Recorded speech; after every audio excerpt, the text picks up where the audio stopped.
नमस्कार दोस्तों, आज की वीडियो लेक्चर में हम सॉल्व करेंगे हिस्ट्री ऑफ इंडिया से रिलेटेड क्वेश्चन जो कि सीजीपीएससी प्री 2022 में पूछे गए हैं। इस वर्ष इस सेक्शन से करीब 13 क्वेश्चन पूछे गए हैं और इसमें तीनों जो सेक्शन होते हैं हिस्ट्री के, प्राचीन, मध्यकालीन और आधुनिक भारत, उसको कवर किया गया है। इन पैटर्न को देखने के बाद हम ये कह सकते हैं कि सीजीपीएससी प्री का जो लेवल है वो लगातार उच्च होते जा रहा है, ऊंचा होते जा रहा है जो लेवल है, और अब यह यूपीएससी प्री की तरह क्वेश्चन पूछ रहा है। तो इन क्वेश्चन को सॉल्व करने के लिए हमें दो रणनीतियों को अपनाना पड़ेगा। पहला तो ये कि हमें एनसीईआरटी की बुक को अच्छे से पढ़ना पड़ेगा और दूसरा जो रिकमेंडेड टेक्स्ट बुक है उसे अच्छे से अध्ययन करना पड़ेगा।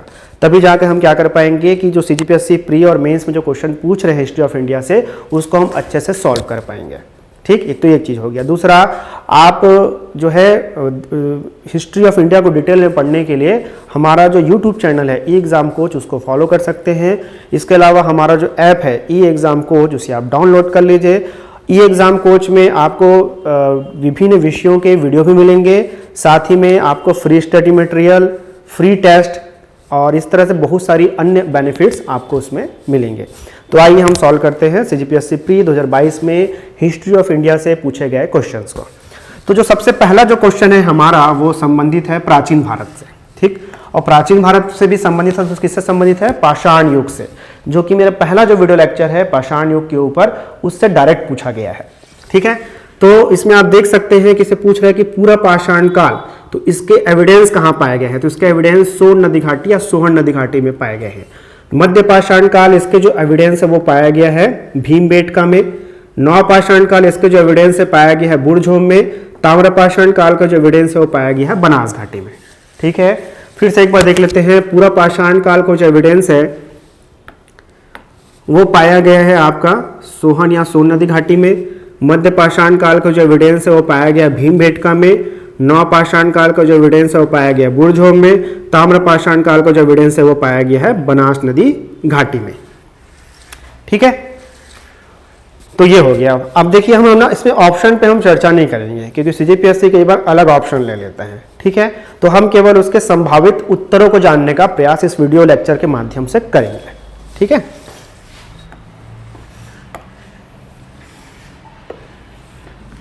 अब हड़प्पा के बारे में देखते हैं। हड़प्पा से रिलेटेड क्वेश्चन ही पूछा गया है। तो इसमें आप देखिए कि सबसे पहले तो ये बोल रहे हैं कि सभी तरह के निर्माण कार्य के लिए एक आकार की ईंट का प्रयोग किया जाता था। तो ठीक है, ये वाला भी ऑप्शन जो है बिल्कुल सही है। 4:2:1 का ईंटों का प्रयोग हड़प्पा के विभिन्न नगरीय स्थलों पर किया गया, तो सही हो गया। फिर पूछता है कि मुख्यतः सभी घर एक मंजिला ही बनाए जाते थे, तो ये भी गलत है। क्यों गलत है ये? क्योंकि ऐसे कई नगरीय केंद्र जो है हड़प्पा के, वहाँ अवशेष मिला है कि घर जो है बहुमंजिला होते थे और ऊपर की मंजिलों में चढ़ने के लिए हमें सीढ़ियों के अवशेष भी प्राप्त हुए हैं। इसलिए जो ऑप्शन बी है या सेकंड नंबर का जो ऑप्शन है वो क्या होगा? गलत होगा। यहाँ पर ऑप्शन 1 सही है। अब तीसरा पूछता है कि मुख्य सड़कें औसतन 10 मीटर चौड़ी होती थी। अब देखिए, जो विभिन्न टेक्स्ट बुक है वो तो ये बोलता है कि 7 से 8 मीटर चौड़ी होती थी। जैसे चौहंदड़ों का भी एग्जाम्पल हम लेंगे तो वहाँ की जो मुख्य सड़क है उसकी जो चौड़ाई है वो 7.69 मीटर है। ठीक, लेकिन अगर हम यहाँ पर 7 से 8 मीटर अगर लेते हैं तो हमारे ये वाला ऑप्शन क्या हो जाएगा? गलत हो जाएगा। उसके बाद आप देख लीजिए, नेक्स्ट क्वेश्चन देख लीजिए। अब ये बौद्ध काउंसिल्स के ऊपर पूछा गया है। सीजीपीएससी का बहुत हिट क्वेश्चन है। ये कई बार सीजीपीएससी प्री और सीजीपीएससी मेंस में पूछा जा चुका है। ठीक है, तो इसमें देख लेते हैं प्रथम बौद्ध संगति। तो प्रथम बौद्ध संगति गौतम बुद्ध की मृत्यु के कुछ दिनों पश्चात हुआ था और इस समय जो राजा थे वो थे अजातशत्रु थे राजा इस समय, और ये हुआ था राजगृह में। तो इसकी अध्यक्षता किसने की थी? इसकी अध्यक्षता की थी महाकश्यप ने। ठीक है, द्वितीय बौद्ध परिषद है तो इसकी जो अध्यक्षता है वो किया था सबकामी ने, और जो तृतीय बौद्ध परिषद है इसकी अध्यक्षता किया था मोगलेपुत्र तीस ने, और चतुर्थ बौद्ध परिषद की अध्यक्षता किया था वसुमित्र ने। ठीक है, प्रथम बौद्ध परिषद की अध्यक्षता किया था महाकश्यप ने, द्वितीय बौद्ध परिषद की अध्यक्षता किया था सबकामी ने, तृतीय बौद्ध परिषद की अध्यक्षता की थी मोगलीपुत्र तीस ने, और चतुर्थ बौद्ध परिषद की अध्यक्षता की थी वसुमित्र ने। ठीक, तो द्वितीय बौद्ध परिषद के समय जो राजा था वो था कालाशोक, तृतीय बौद्ध परिषद के समय जो राजा था वो थे अशोक, और चतुर्थ बौद्ध परिषद के समय जो राजा थे वो थे कनिष्क। ठीक है,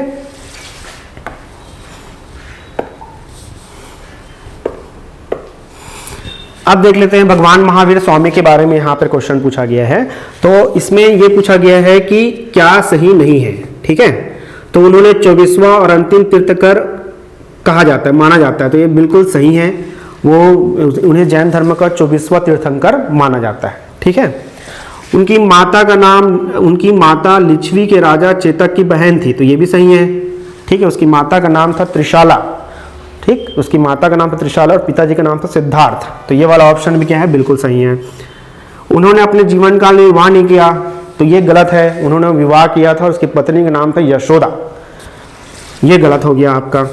उन्होंने 527 ईसा पूर्व में पटना के नज़दीक पावापुरी में देह त्याग किया था। अब देखिए यहाँ पर विवाद है कि जो विकिपीडिया है वो 527 BC लेता है, लेकिन जो स्टैंडर्ड टेक्स्ट बुक है वो 468 BC लेता है। ठीक है, इसलिए हम यहाँ पर कोई भी आंसर को सही नहीं मानेंगे। अगर हम CGPSC के हिसाब से जाते हैं, अगर CGPSC मान लो 527 को ही लेता है तो इसका आंसर होगा C। लेकिन मैंने बताया कि यहाँ पर दो विवाद की विषय वस्तु है। पहला तो ये कि जो विकिपीडिया है वो 527 लेता है, लेकिन जो अन्य टेक्स्ट बुक है वो 468 BC लेता है। ठीक है।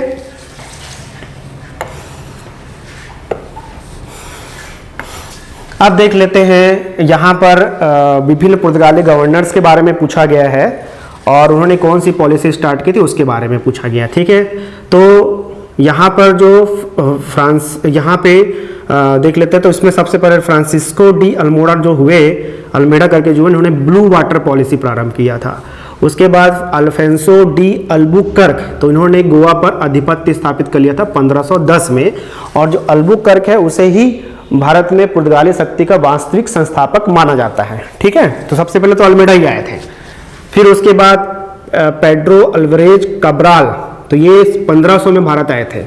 वास्को डी गामा जब वापस पहुंच गया पुर्तगाल, तो उसके बाद जो दूसरा वहां से जो दल चला था उसको लीड किया था किसने, पेड्रो अल्वारेज कब्राल ने। कब किया था, कब आया था भारत में, 1500 AD में वो भारत आया था।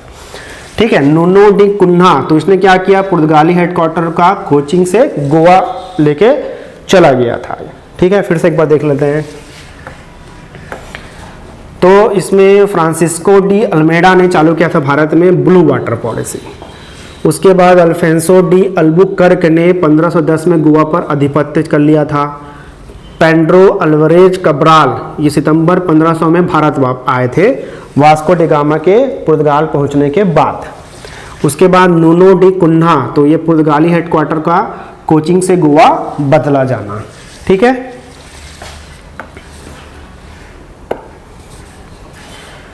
उसके बाद देख लीजिए, उसमें पूछा गया है गोवा चर्च प्राधिकारियों ने 1595 में जिन पादरियों को अकबर के पास ईसाई धर्म से संबंधित उसकी जिज्ञासाओं को पूरा करने के लिए भेजा था, उसके संबंध में क्या सही है पूछ रहे हैं। ठीक है। 1595 में, तो पहला बोलता है यह गोवा चर्च प्राधिकारियों द्वारा अकबर के दरबार में भेजा गया तीसरा मिशन था, बिल्कुल सही। पहला आया 1580 में, दूसरा 1590 में और तीसरा कब आता है, 1595 में आता है। यह मिशन अकबर से लाहौर मिला, तो ये भी सही है, मिशन अकबर से लाहौर में मिला था। और जो तीसरा जो पूछता है, इस मिशन में एंटोनियो मॉन्सरेट शामिल थे, तो तीसरे मिशन में एंटोनियो मॉन्सरेट शामिल नहीं थे, बल्कि जेवियर जेरोम करके जो व्यक्ति था वो शामिल था। ठीक है। जेवियर जेरोम करके जो व्यक्ति था वो शामिल था। जो ये एंटोनियो मॉन्सरेट थे वो पहले प्रतिनिधि मंडल में शामिल थे। फिर ये एंटोनियो मॉन्सरेट जो थे अकबर के पुत्र मुराद को शिक्षा देने का कार्य भी करते थे, और ये अकबर के साथ काबुल अभियान में भी गए थे। कौन गए थे, एंटोनियो मॉन्सरेट 1581 में गए थे, और अकबर के दरबार में पहली बार कब पहुंचे थे, 1580 में पहुंचे थे। तो इसलिए क्या हो जाएगा, गलत हो जाएगा। ठीक है। तो आपने दो ऑप्शन सही है कि यह गोवा चर्च प्राधिकारियों द्वारा अकबर के दरबार में भेजा गया तीसरा मिशन था, यह मिशन अकबर से लाहौर में मिला था। ठीक है। तो इसका आंसर क्या होगा, 1 और 2।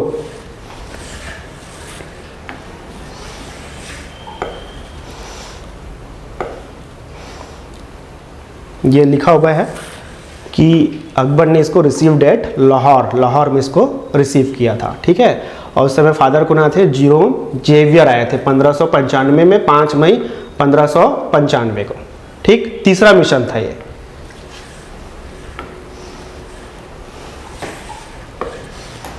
फिर देख लेते हैं, इसमें डच कारखाने दिया है और कब कब भारत में स्थापित हुआ वो दिया हुआ है।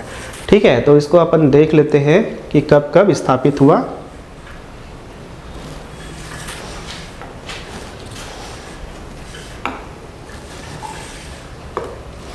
तो बिमलीपट्टनम स्थापित हुआ था 1641 में। तो बिमलीपट्टनम स्थापित हुआ था 1641 में, करईकाल 1645 में, चिंसुरा 1653 में और कोचीन 1663 में। ठीक है, फिर से एक बार बिमलीपट्टनम स्थापित हुआ 1641 में, करईकाल स्थापित हुआ 1645 में, चिंसुरा स्थापित हुआ 1653 में और कोचीन स्थापित हुआ 1663 में। ठीक है, फिर आगे बढ़ते हैं। अब यहाँ अंबुर के युद्ध के बारे में दिया गया है। ठीक है, तो अंबुर के युद्ध के बारे में यहाँ पर 3 ऑप्शन हमें दिया गया है कि यह लड़ाई 1752 में हुआ। ठीक, 1749 में ऐसा हुआ, ऐसा माना जा सकता है क्योंकि द्वितीय कर्नाटक युद्ध का पार्ट था जो कि 1649 में हुआ था। ठीक है, तो ये 1752 में लड़ी गई थी, तो ये ऑप्शन मेरे हिसाब से गलत होगा।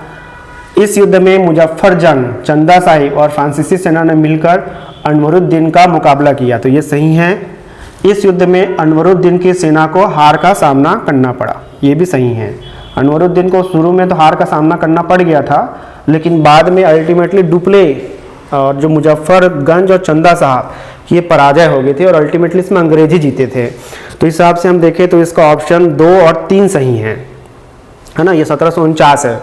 ठीक है, ये पीएससी इसको चेंज भी कर सकता है, लेकिन मेरे हिसाब से ये होगा कि 1749 में हुआ था, तो ये ऑप्शन गलत होगा। उसके बाद मुजफ्फरगंज, चंदा साहिब और फ्रांसीसी सेना, यहाँ पर फ्रांसीसी सेना का नेतृत्व डुप्ले ने किया था, ने मिलकर अनवरुद्दीन का मुकाबला किया और इस युद्ध में अनवरुद्दीन की सेना को हार का सामना करना पड़ा। तो ये ऑप्शन 2 और 3 मेरे हिसाब से सही होना चाहिए, लेकिन यहाँ पर क्वेश्चन पूछ रहा है अंबुर के युद्ध के संदर्भ में क्या सही नहीं है। ठीक है, तो इसका सही नहीं है मतलब केवल 1 आएगा इसका आंसर। ठीक,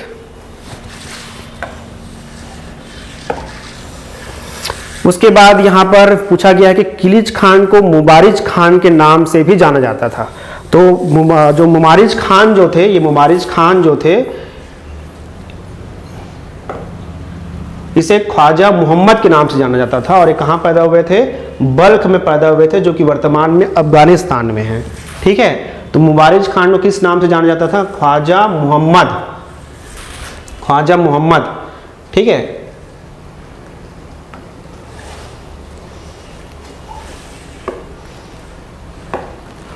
तो ये तो गलत हो गया है ऑप्शन, ख्वाजा मोहम्मद के नाम से उसको जाना जाएगा, ख्वाजा मोहम्मद के नाम से जाना जाता था उनको। निजामुल मुल्क ने सक्र-खेड़ा युद्ध में मुबारिज खान को हराया था, ये सही है। 1724 में हुआ था। कब हुआ था युद्ध? 1724 में हुआ था और उसमें मुबारिज खान की मौत हो गई थी। ठीक, तो ये ऑप्शन सही है। फिर जुल्फिकार खान ने निजामुल मुल्क को आशफ जहां की उपाधि से नवाजा था। तो जुल्फिकार खान ने नहीं नवाजा था, बल्कि मोहम्मद शाह ने उन्हें आशफ जहां की उपाधि प्रदान की थी। जब वो सक्र-खेड़ा के युद्ध में जीत गया, मुबारिज खान की जब हार हो गई, मृत्यु हो गई, तो जो मोहम्मद शाह है उसने उसे आसफ जहां की उपाधि प्रदान की थी। ठीक है, तो निम्न में से कौन सा कथन सही नहीं है पूछ रहा है, तो इसका आंसर केवल 1 आएगा।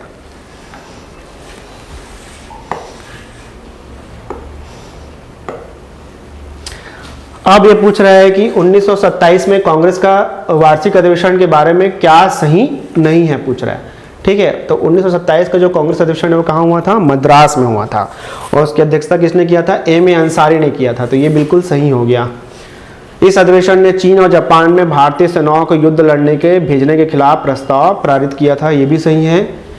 इस अधिवेशन में पूर्ण स्वराज के संकल्प को अपनाया गया था, ये लेके आया था जवाहरलाल नेहरू, इसे लेके आए थे।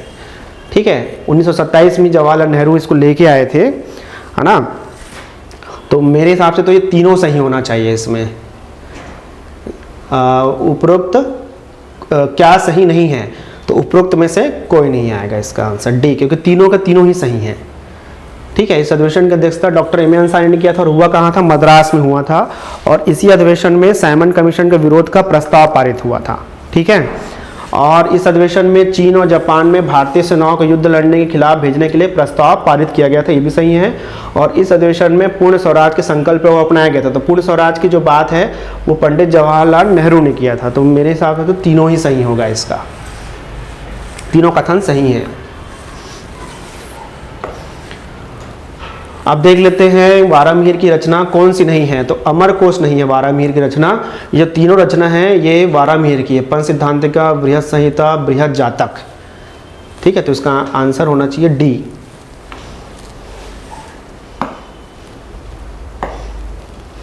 अब राजा मिहिर भोज के बारे में देखिए क्या क्या है। तो राजा मिहिर भोज वो नागभट्ट द्वितीय के पुत्र थे, तो ये गलत है भाई, वो रामभद्र के पुत्र थे। ठीक है, रामभद्र के पुत्र थे। उनके साम्राज्य की राजधानी कन्नौज थी, तो ये सही है, उनके साम्राज्य की राजधानी कन्नौज थी। उसके बाद अरब यात्री अल मसूदी ने उन्हें राजा बोरा का नाम दिया, तो अल मसूदी इनके समय में नहीं आए थे, इनके समय सुलेमान नाम का जो यात्री था वो भारत की यात्रा पर आया हुआ था। ठीक, तो अपना आंसर होना चाहिए क्या सही नहीं है बोल रहा है ना ये, तो क्या सही नहीं है बोल रहा है, तो क्या सही नहीं है, तो ये बीच वाला बस सही है। तो गलत कौन सा है, 1 और 3, लेकिन ये ऑप्शन में दिया नहीं गया है इसे। ठीक है, ये ऑप्शन में नहीं दिया गया है, 1 और 3 जो है सही नहीं है, ये ऑप्शन में नहीं दिया गया है। इसका केवल ये वाला जो दूसरा जो कथन है वही सही है इसका। ठीक है, फिर देखते हैं सीजीपीएससी क्या लेता है इसका ऑप्शन। फिर वास्को डी गामा के बारे में देख लेते हैं। तो वास्को डी गामा की 1498 में भारत यात्रा के समय कालीकट का शासक जमोरिन था, तो ये सही है भाई।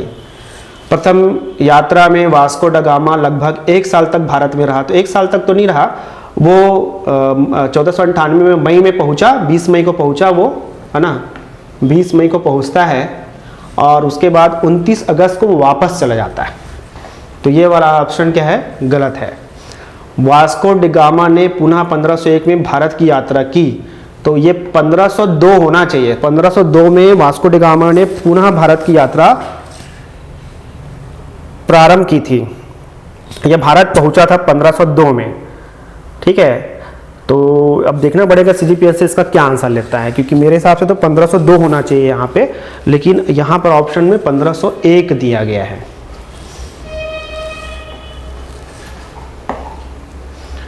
तो इस तरह से 13 क्वेश्चन सीजीपीएससी प्री में पूछा गया है हिस्ट्री ऑफ इंडिया के सेक्शन से, और एक क्वेश्चन का स्तर बहुत ऊंचा रखा गया है। केवल वो जो हमने जो वारामिहिर की जो रचना देखी थी वही थोड़ा सा इजी क्वेश्चन था, लेकिन जो बाकी जो क्वेश्चन थे वो सारे के सारे क्वेश्चन कुट पर आधारित है और मैच द फॉलोइंग्स है ना। तो इसके लिए मैं फिर से दोहराऊंगा कि इसके लिए एनसीईआरटी पढ़ना पड़ेगा, और आपको क्या पढ़ना पड़ेगा इसके लिए, जो रिकमेंडेड टेक्स्ट बुक है उसे आपको डीप अध्ययन करना पड़ेगा। तो आज के वीडियो लेक्चर में इतना ही, अगले वीडियो लेक्चर में हम एक नए टॉपिक पर चर्चा करेंगे। तब तक के लिए धन्यवाद।